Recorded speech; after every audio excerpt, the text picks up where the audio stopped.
خلفوني أنا 16 سنة وأختي الصغيرة 14 سنة. بابا توفى من كام سنة.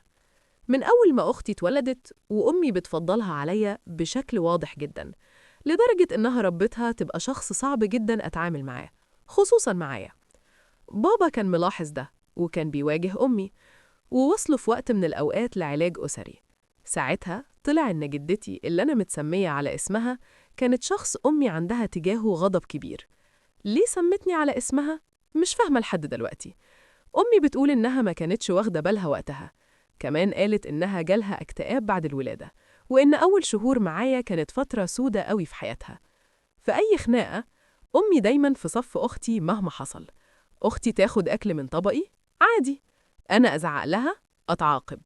أعمل زيها وأخد من طبقها؟ أتعاقب برضو. تدخل أوضتي وتاخد حاجات؟ ولا كلمة. أخبط على بابها عشان ترجع الحاجة؟ أتعاقب عشان إزعاجها. أكلم أمي؟ تقولي تعلمني المشاركة، أو دي الصغيرة، أو سيبيها.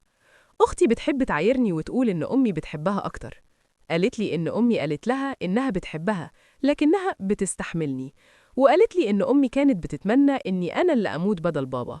وكمان قالت إن بعد وفاة بابا أمي سحبت كل فلوس دراستي الجامعية وحطتها باسم أختي. أختي كمان بتكذب عليا. في شهر يونيو كسرت اللابتوب بتاعها وقالت لأمي إني أنا اللي كسرته، وتعاقبت شهر كامل.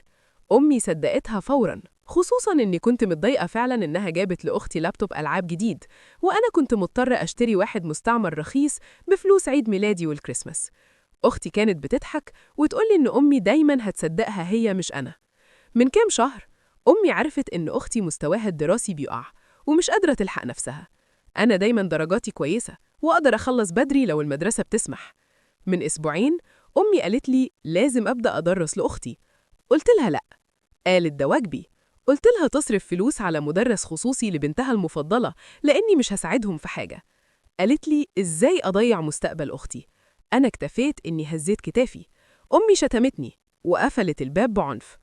التوتر في البيت عالي جدا، وأختي مبسوطة بده كله.